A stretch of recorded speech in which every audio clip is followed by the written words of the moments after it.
Amigos, es momento de una entrevista. Hablaremos sobre el rol de las redes sociales en el marco de la segunda vuelta electoral de 2021. Hoy nos encontramos con la experta en innovación, tecnología y digitalización. Se trata de Maite Vizcarra. ¿Cómo está, Maite? Bienvenida, muy buenos días. Hola, ¿qué tal? ¿Cómo están? Un gusto, como siempre, estar con ustedes. Gracias por acompañarnos. Por favor, cuéntenos cómo se desarrolla la campaña en el marco de las redes sociales. ¿Cuáles son las diferencias de lo que ocurrió en la primera vuelta? Bueno, yo creo que ahora las redes sociales, particularmente Twitter y Facebook, se están convirtiendo en los espacios de entrega de propuestas.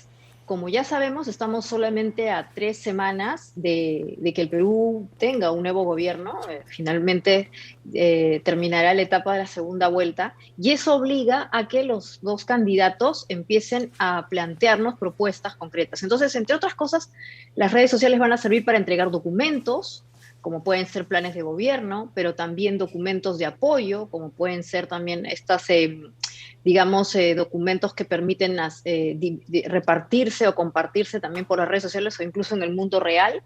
Entonces yo creo que el rol que van a tener las redes sociales hoy día, Twitter y Facebook, van a ser básicamente entregar documentos, entregar productos a través de los cuales ambos candidatos nos permitan conocer más sobre sus propuestas. Y además será un espacio, creo, en el que ellos directamente no van a polarizar la discusión, pero sí las famosas cuentas de adherentes o cuentas de soporte, ¿no? Porque creo que ahora es claro que una cosa es el candidato que habla per se y otra cosa son las cuentas de soporte o apoyo que han aparecido, que son las que eventualmente apelan a la emotividad, tratando de justamente generar polarización respecto de una u otra idea. Si vemos actualmente las cuentas de cada uno de los candidatos, bueno, primero nos basamos en la de Pedro Castillo.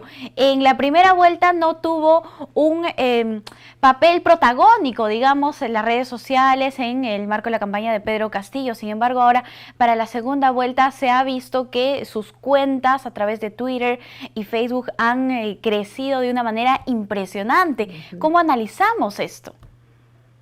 Claro, en efecto, dado que hasta antes de esta segunda vuelta el señor Castillo había usado sobre todo una estrategia basada en el contacto directo y muy enfocado a la región de su dominancia, Cajamarca y el sur del Perú, ya estando en una elección nacional, o sea, hablarle a todo el país implica también usar estos espacios que hoy por hoy no hay que tener dudas sobre eso, son en verdad los espacios iniciales.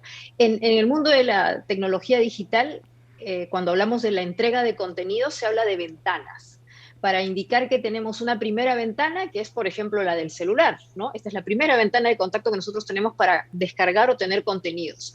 Una segunda ventana pueden ser los dispositivos que están en la casa, como pueden ser las computadoras o eventualmente también las computadoras personales. Y eventualmente una tercera ventana ya es la televisión. Entonces, como podemos ver, el primer contacto que tienen las personas hoy día a través de los contenidos digitales es su celular. Y dentro de la primera ventana, que es el celular, las redes sociales y las aplicaciones son per se los espacios en donde nosotros tenemos contacto con esos contenidos. Y a partir de ahí se hace ya la réplica o de alguna manera el cajón de resonancia que viene a ser la tercera ventana, que es la televisión.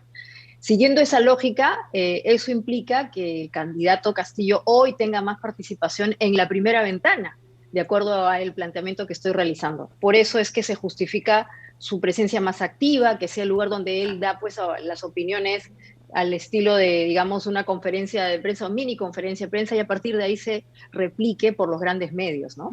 Bien, en el caso de Keiko Fujimori, ella ha tenido siempre más presencia en las redes sociales, ¿no? Empezando en la primera vuelta, incluso lo hemos visto en una red social más juvenil, dirigida a otro tipo de público, es el TikTok. El contenido que ambos candidatos han manejado va más respecto a fotos, a comentarios, a texto o a videos. En general, hoy en el mundo de lo digital se valora mucho el contenido de la multimedia, ¿no? Eso es o un video o es una imagen, porque es lo que transmite más rápido y además es más fácil de crear. El contenido por excelencia es el famoso meme o meme en inglés, ¿no? Que son estas imágenes o videos que uno de alguna manera va derivando de un video original y que le pone además un elemento muy personal, porque cada usuario de Internet va creando también su propio meme según sus intereses, ¿no? Entonces, a tu respuesta, lo que más se transmite hoy día es el contenido de la multimedia. Ahora, ¿por qué TikTok y por qué no Twitter? Hay un dato interesante, ¿no? Hoy día las encuestas que se han empezado a compartir respecto de las preferencias electorales nos muestra que, por ejemplo, la gente menor de 30 años está mucho más cercana a la propuesta del señor Castillo respecto de Keiko Fujimori. Esto porque evidentemente hay un antivoto muy fuerte relacionado a la segunda candidata. Y porque también los apoyos que vienen de partidos como puede ser Juntos por el Perú y la imagen, por ejemplo, de la señora Verónica Mendoza, está arrastrándose hacia el señor Castillo, ¿no? Entonces hay un dato interesante porque hay también un elemento valorativo. Estas personas jóvenes que están en torno a la propuesta de Castillo, según las encuestas, crean sus propios contenidos o en TikTok por per se, sin que el propio candidato lo haga, o eventualmente también en Twitter, ¿no? Entonces yo diría que no creo que lo vamos a ver a él directamente en TikTok, porque ya los adherentes jóvenes lo están haciendo al utilizar los contenidos que él genera como derivados y a partir de ahí darle presencia, ¿no? Es más, he visto a muchas personas que al modo de un influencer empiezan a explicar por qué votar por uno y por qué no votar por el otro, ¿no? En TikTok, por ejemplo. Claro, y hemos hablado un poco de la forma, si hablamos del contenido, del fondo, de lo que los candidatos transmiten a través de sus redes sociales. Muchas veces se dice que lo que debería primar son las propuestas y no los ataques personales. Actualmente, ¿qué está pasando en las redes sociales? ¿Qué es lo que se ve más? Es evidente que el elemento emocional es lo que se privilegia más en estos espacios digitales, ¿no? Hemos hablado antes acerca de las burbujas de opinión que se refuerzan también por el contenido o la carga emocional, emotiva. Yo creo que aún así, en esta segunda etapa que ya es muy cortita, ya estamos cerca de, como digo, en estos 3 meses, estas 3 semanas ya del desenlace final, lo que se va a tratar de privilegiar por exigencia de la propia gente serán contenidos mucho más objetivos, ¿no? Hoy, por ejemplo, hemos visto a los dos candidatos que han suscrito este pacto a manera de no agresión, pero también de respeto a la institucionalidad, a la democracia, en fin. Entonces, en respuesta a este gesto, yo creo que los votantes también van a empezar a escoger o a pedir contenidos mucho más objetivos. Entonces el elemento emocional debería disminuir porque a ellos mismos les conviene ser más objetivos, mostrar cuestiones concretas como propuestas o eventualmente incluso a las propias personas que los van a ir acompañando ya como parte de los equipos técnicos. Bien, ahora respecto al uso de troles, cuentas falsas, incluso fake news, parece que una campaña electoral no puede estar libre de esta. Actualmente también lo estamos viendo.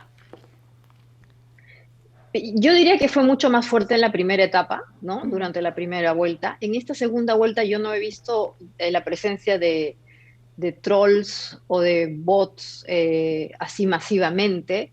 Yo veo que son en verdad más personas que están adscritas a los valores de uno u otro. Como he mencionado en el caso de Castillo es interesante porque él ha arrastrado digamos, este fenómeno particular de los Vero Lovers, la gente que estaba en torno a la propuesta de Verónica Mendoza, por adhesión de ella, ahora están yendo en torno a él. Y adicionalmente el hecho de que estas personas también están generando contenidos muy interesantes, ¿no? El lápiz, que es el elemento que vincula al señor Castillo, es hoy día pues el elemento de mayor contenido, digamos, simbólico, ¿no? Algo que, por ejemplo, la señora Keiko Fujimori todavía no ha logrado, ¿no? Porque a ese nivel tendría que lograr llegar su discurso en las redes sociales. ¿Qué elemento simbólico es el que se va a apropiar la gente que está en torno a ella como para poder también identificarse, ¿no? Ella lo que está haciendo es usar el mapa del Perú, los colores de la bandera peruana, casi como ya se ha apropiado de ellos, ¿no? Haciendo ver que su lucha no es respecto de un partido o de un grupo de personas, sino es por todo el Perú. Pero mira qué interesante, ¿no? El Perú, el mapa, que es en verdad todos los peruanos respecto del lápiz, que es un contenido mucho más concreto, que hace alusión además a un elemento vinculado a lo formativo, a la educación. Entonces yo diría que En este caso yo no veo tanto el tema de los trolls y los bots, veo más bien a personas que se están adheriendo a cada candidato en función a elementos como estos que he mencionado, ¿no? Ujú. Bien, durante la firma del pacto ético electoral, los candidatos se comprometían, digamos, a utilizar las redes sociales y evitar un poco el tema presencial. Sin embargo, parece prácticamente imposible en el marco de esta campaña también dejar de hacer campaña presencial, dirigirse a las diferentes ciudades, a pesar de la terrible situación de la pandemia que estamos viviendo actualmente. Sí, va a ser una mezcla de los dos, ¿no? Ujú. Un mix igual, para suerte, parece que estamos en esa etapa del valle, ¿no? Porque tú sabes que la pandemia tiene sus momentos de pico y de valle, y entonces ahora estamos en una etapa de valle que puede ayudar a que hayan estas manifestaciones abiertas, populares, pero evidentemente el canal mucho más seguro será siempre las redes sociales, ¿no? Y eventualmente, creo yo, incluso las conferencias de prensa se podrían empezar a desarrollar a través de estos medios digitales, ¿no? El señor Castillo, volviendo otra vez a él, porque es el que ha estado más activo, más bien ahí hay que echar en menos eso, ¿no? Que la señora Fujimori todavía no la estamos viendo con una campaña activa en redes sociales propiamente. Ha planteado la posibilidad de tener conferencias de prensa mucho más periódicas que se puedan distribuir a través de un formato de streaming, ¿no? Entonces yo diría que aun cuando es verdad que la presencia de uno a uno directamente será necesaria, el tema digital yo creo que va a ser bien importante porque como sabemos, amplía la capilaridad para el caso de Castillo en Lima y para el caso de la señora Fujimori acercarse más a algunos votantes que todavía están indecisos como la gente más joven. Ujú.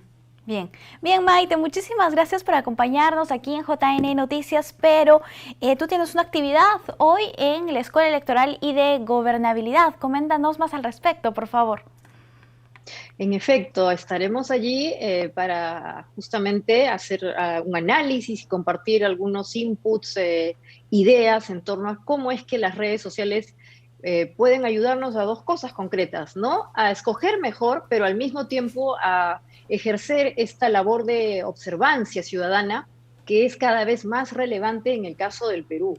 El pacto ético este que has mencionado de verdad, es relevante porque evidentemente estamos haciendo que los dos candidatos se comprometan a cosas que no son muy claras por estrategia o porque eventualmente lo están esperando hacer hasta el momento final.